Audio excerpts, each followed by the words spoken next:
Hello mga guys, welcome back to my channel, Just Automotive mga guys. Meron po tayong ano rito,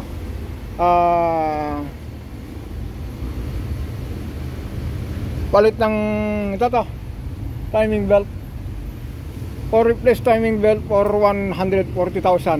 Yan ang recommend ko mga guys, kasi po minsan may mga mekaniko po na nagre-request o nagsasuggest sa mga customer nila, 90,000 pa lang, palitan na natin yan sir, baka maputol. Alam nyo mga guys, ulitin natin, Fortuner, Hilux, Hi-Ace, Innova,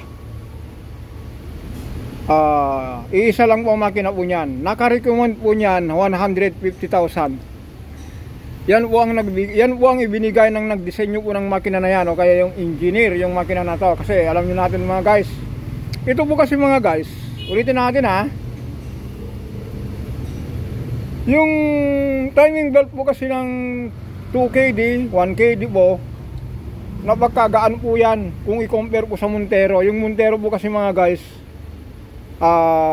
parang tawag po doon, serpentine belt po yung timing belt niya, kasi simula crankshaft, fuel pump, tapos pupunta sa camshaft. Ito po kasi mga guys, itong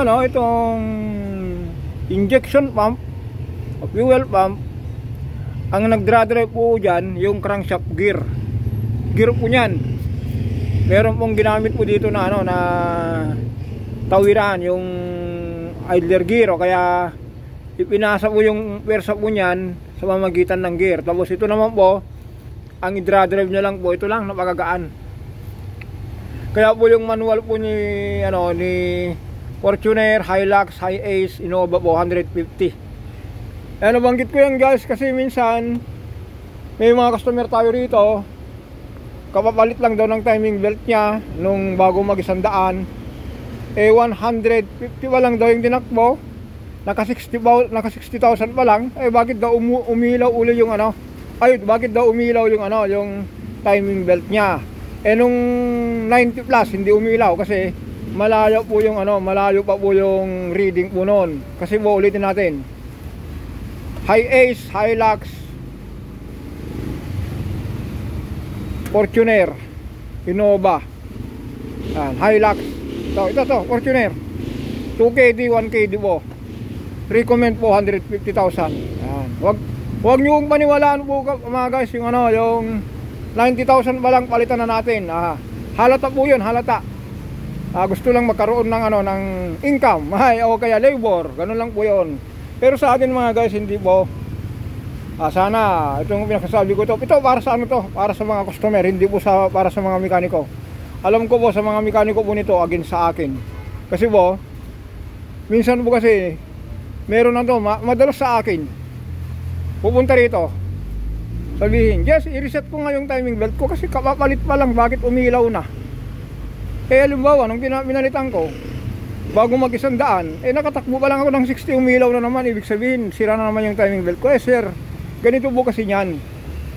Bago po ang maximum po na ibinigay po ng kasa, 150,000. Pero po yan mga guys, bago mag 150,000 minsan, umiilaw na po yung T-belt sa dashboard.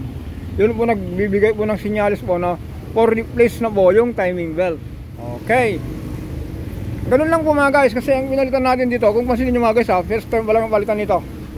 Ang pinalitan natin dito, ito, sabay na natin to, itong drive belt. Kasi yung drive belt nya ba mga guys, may crack na rin ito. Nagpalit tayo ng tensioner, palit tayo ng timing belt, yan, valve cover gasket, injector pipe, nozzle, oil seal. Ito po sa injector oil seal dito sa ibabaw ng makina. Ito po yun kunin natin mga guys. Ayan, ito po, yan, ito po dito, yan. Kaya nga po malutong na po ito dahil 140 plus na. Eksakto po yung yung pagkapalit po. Hindi natin minadali kasi napakaganda pa yung makina niya. Kasi minsan po mga guys, ulitin natin, hindi maiwasan po yung mga suggestion minsan ng mga mekaniko. Minsan naman yung mga may-ari ng sasakyan, kung nakakapanood ng ganitong vlog, nagwo-worry sila agad. Hindi pa dapat palitan, nagpapapalit na, sayang po. Kung yung ano po, yung 90,000 po, kung ang annually nyo 10,000 yearly po, di ano pa po sana yun, 6 na taon. Yung pera po na panggastos nyo po doon, pwede nyo po may bigay sa mga ibang bagay, ano. Tapos mga guys, kung mapansin nyo po, itong intake manifold po, malinis pa po nyan. Sa akin po, may mga nagtatanong minsan, ulitin natin, Sir Jess, kailan ba tuwing magpalinis ng EGR?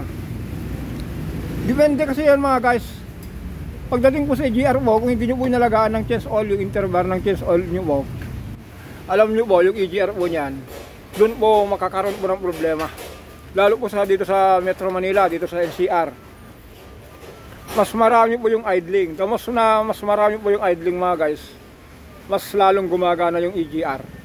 Kasi po hangga't maaari po, hindi po lumalabas yung gas, yung carbon. Kaya ang nangyayari po, kung naka-idling po niyan, yung carbon po bumabalik dito sa intake.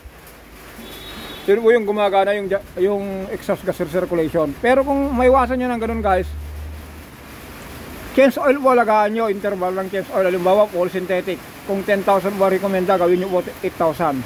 I-consider nyo yung traffic. Inulit-ulit ko po ito. Tapos yung air cleaner po mga guys, dapat po parating malinis. Kasi nangyayari po kasi dito guys, kung madumi po yung air cleaner natin, hirap na hirap kumuha ng hangin. Pansin nyo po ito, yung positive crankcase ventilation na yan, yung singawan nandito sa ibabaw ng makina. Minsan po niyan, hinihigop po niya ng turbo po niya, napupunta rito sa sa intake. Pupunta kay intercooler, papasok kay intake. Yan, nakakaroon po ng makapal na carbon. Kaya, yun lang po. Ngayon mga guys, dahil umuulan na, magpaalam na tayo rito. Meron lang tayo saglitin dito, yung L300, kasi umuulan na naman. Ayan, umuulan mga guys, kaya medyo lumayo tayo dyan. So, ulitin natin mga guys, yung mga ganung po. Fortuner po, ulitin natin, Fortuner, Hilux, Hi-Ace, Innova. Basta 2KD, 1KD po. For recommendation ko mga guys, depende na po sa inyo, 150,000 o kaya 145. Yung maximum po kuya, yung 150 kasi mga guys, yun po yung yung nasa manual. Pero sa akin po, hanggat maaari po, hindi ko na sinasagat po doon. Huwag nyo pong gawin yung yung 90 pa lang, 70, huwag po kayo magpalit, sayang. Ano lang po mga guys. Tapos, ito po, change oil, yung EGR, gas po yun, BRB, umiilaw yung EGR nya, check natin baka madumi. Ito naman po, na change oil na po ito. Kaya lang po mga guys, yan, umuulan.